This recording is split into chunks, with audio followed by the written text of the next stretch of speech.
खुलुमबाय इलेक्सनाथ' त्रिक'निया जागोन बे थार बाथ्रा क'क्राझारनि खेथ्रआव क'क्राझार कनस्टिटुयेन्सिनि खेथ्रआव मानो होननानै बुङोब्ला जिहेतु बेयाव आदा लरेन्स बाबु सिउलि दं बाखि केन्डिडेट फेक्टरना लोगोसे आं जागोनाखै जिहेतु आंहा मोनसे इसुनि लानानै आङो जिहेतु मोनसे बर'नि थामोनथाखौ रैखाथि खालामनो थाखाय आरो ट्राइबेल ब्लक एरियानि थाखाय आरो पिजिआर बिजिआरनि थाखाय मानसिया मोनसे इलेक्सनखौ इसु गैयाबा डाइरेक्टलि विनार गेन जानो हाया आरो आंनि बुस्थुआ बे जे आं जे जायगायाव आगान सुरदों आरो बे मोनसे थार बाथ्रा बेखौ नों बयबो मिथिखागौ मोनथिनानैबो लोगोसे दिनै इउपिएल बिपिएफनि वार्कारफ्रा सिरि थायो मानो सबसे दुखु गोनां बाथ्राया बेसो देट मिन्स बिथांमोना गुबुन जाथिनि भटारखौ मोननाय नङा हिसाबै मोनसे गिनाय मोनसे गोसोआव थासारियाव सोमजिखाङो आरोखि दा जेखि जाया मानो आंना खोथाया बेनो आं प्रत्येकटा लाइमोन सेंग्रा सिख्लाफोरखौ आं मोनसे गुरै खावलायहरगोन जाय इउपिपिएल बिपिएफ खालामो जे बै बिथांमोनखौ आरो बिफोरा जेनेबा फुराना बुरिफोर जेनेबा 50-60 बोसोरनि आरो जेनेबा बिसोर जाय ससियेल मिडियायाव फैनो रोङा बिथांमोनखौ जे मोजाङै बुजायना हो न'खरनि मानसिया जे पाब्लिकेसन पार्टिनि आङो सासे अर्थात आंनि पार्टिया इन्डिपेन्डेन्ट फैदों बेखौ गोबां मानसियानो बुजिनाय नङा बे डाइरेक्टलि सर्टै इन्डिपेन्डेन्ट नङा खारन पार्टिया रेजिस्टार जायाखै आरो नन पलिटिकेल पार्टि हिसाबै बेयो आइएनडिपिनि खिन्थु बेखौ अलरेडि मोनसे पाब्लिकेसन पार्टि होननानै आरो बे हिसाबै आं दिनै मोनसेल' गुरै खावलायहरगोन जे आंनि इस्युआ टटेलि डिफारेन्स मानो होनना बुङोब्ला आं खोनानो मोन्दों जिहेतु गोबां अजस्त्र सम्पति होननानै दं होननानै आबु सिउलिखौ मानसावदों आरो बे नंगौना नङा सैथ'ना मिथां बे बाथ्राखौ बुंनो थाङा आरो बेयाव माखासे इउपिपिएल बिपिएफनि बाथ्रानि खोथायाव हाबसना खिन्थु एसेबां सम्पति थागोनखौ रावबो बिसास खालामा बे खोथाखौ आं बारा दाबो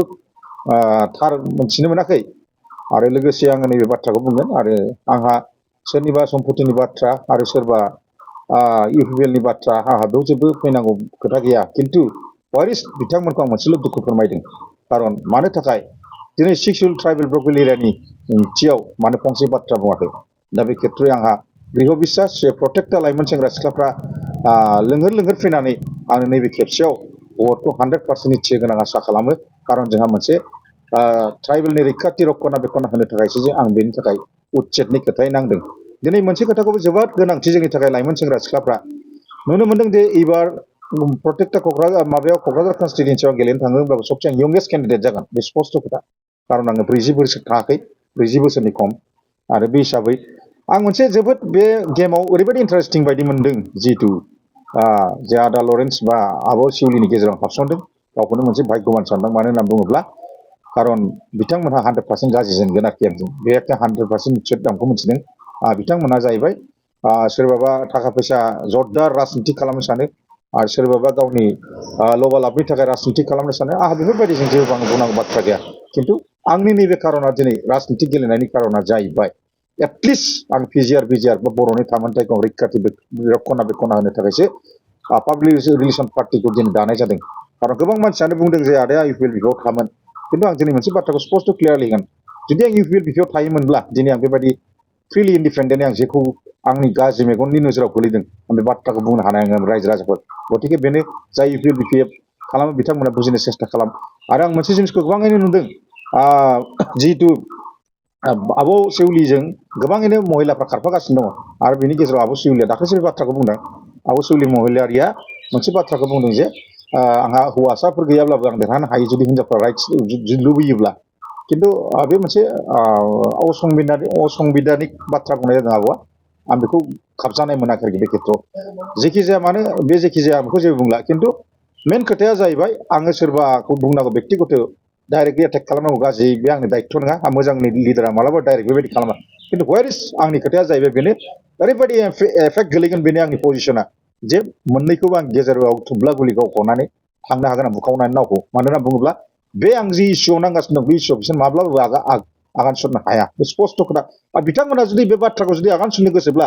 पिजिआर बिजिआर ट्राइबेल ब्लक एरियानि बाथ्राखौ जुदि बुङोब्ला आं गाबोननो बे बुस्थुखौ नमिनेसनखौ होयोब्लाबो आं ओंखारनाय नङा स्पष्ट खोथा बिथांमोना आंनि जायगायाव जुदि हाबनो हायोबा एन्ट्रि मारिनो हायोब्ला सोरबा सासेया 100% आं गेरेन्टि लिरनो हागोन बिथांमोना गादि लबि सार्ट लबि आं मोनथिगौ स्पष्ट बाथ्राखौ बिथांमोना मालाबाबो हाबसननो हानाय थार बाथ्राखौ बुङोब्ला बिथांमोना गिखांनाय मोनसे सोमजियो दा बेनो आं बेखौल' बुंगोन प्रत्येकटा लाइमोन सेंग्रा सिख्लाखौ जेसेबां हायो ओंखायनो फैनानै हाजासे जाहाथे खना बेखना थाखाय आरो नोंगौ यंस्टार हिसाबै आं बेखौ 100% मिथिगोन आङो नै 1 थारिखनिफ्राय प्रत्येकटा कलेज का सेंग्रा सिख्लाखौ यंस्टारखौ लानानै आं गासिबो केम्पेइन खालामगोन आरो लोगोसे आङो साहा दखान गलादारफोरनिफ्राय लानानै आरो टाउन सहर लामा गामि गफा बिथांमोनखौ आं हाजासे फिसा फिसा केम्पेइन खालामना बुजायनो थाखाय सेस्था खालामगोन जरदारै केम्पेइन खालामगोन आङो खारन जिहेतु यंस्टार हिसाबै थाथ'नो हायै फुरा समान स्लिम आङो रायजो राजाखौ बुजायनो थाखाय सेस्था खालामगोन आरो बे बुजायजासेयाव जुदि बुजियाब्ला दिनै पिजिआर बिजिआरनि अस्तित्वआ थाला आरो जोंहा ट्राइबेल ब्लक बेलि एरियानि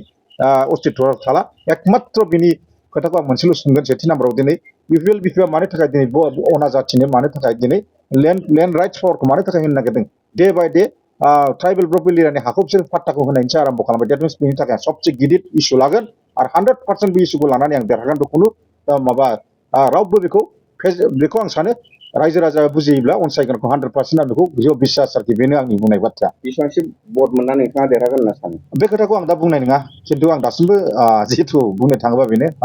मानो होनना बुङोब्ला आं दाबो इन्टारलि सिङाव हाबाखै प्रसेसआव खिन्थु आंहा मोनसे गृह बिसास फिल दङ हिसाबै आंनि थाखाय बारा टाइमिं नांनाय नङा जिहेतु आं फुराना प्लेयार आरो एमपि हिसाबावबो आं गोबाङैनो मोनदों आरो बे हिसाबै आंनो बारा नांनाय नङा आङो बर' जाथिनि भटखौल' 100% आङो आपिल खालामो बिनि गेजेराव आङो जुदि आंनो 35निफ्राय 30खौ आं मोनगोन 30,000सिम मोनोब्लानो आंखौ लाखिनो हानाय नङा आरोखि आं ओंखायनो प्रत्येकटा जाय बर' माहारि रायजो राजाखौ आं क'क्राझार कनस्टिटुवेन्सिनिखौ जाय आउट अफ कनस्टिटुवेन्सिनि दिनै दतमा नांनाय बर्डार परबजारा नांनाय बर्डार अथ'बा जेन'बा बावखुंग्रि नांनाय बर्डारनि ओनसोलनि रायजो राजाफोरखौ आङो गुरै खावलायहरगोन जे बिथांमोनाबो गावसिनि बिदा फंबाय रायजो राजाफोर दङब्ला जे आंनो भट होथों बे बाथ्राखौसो आं खावलायहरगोन आरोखि खावलायहरनो थाखाय लोगोसे आङो दिनै बे मिडियाखौ होनाय जादों जाहाथे रखना बेखना खालामनो थाखाय जे फाइट नांनो थाखाय उत्सबनि बिरुद्ध दिनै क'क्राझार दारिगानाखौ माहिसेमै जोङो बाहेरायाव आउट खालामनो हागोन आरो लोगोसे दिनै बेदर कुसुमखौ जों माबोरै आउट खालामनो हागोन दिनै लिंसुंनि बाथ्राखौ बुङो दिनै आङो परबजरानि बाथ्राखौ बुङो दिनै आङो गसाइगावनि बाथ्राखौ बुङो दिनै आरो Kokrajhar head of the department बर'नि उथुमै हेड क्वार्टार बिनि बाथ्राखौ बुङो आं दारि क'क्राझार नाङो माबा गोनांफ्रा गासिबो हाबसनजोब्बाय दिनै बेफोरबायदि परिस्थितियाव फैयोब्ला बै यंस्टारफ्रा साननांगोन बबेसोराव मा जागोन थैयाब्ला बे मा जागोन बे बाथ्राखौसो आं बुंनो सानदों आरोखि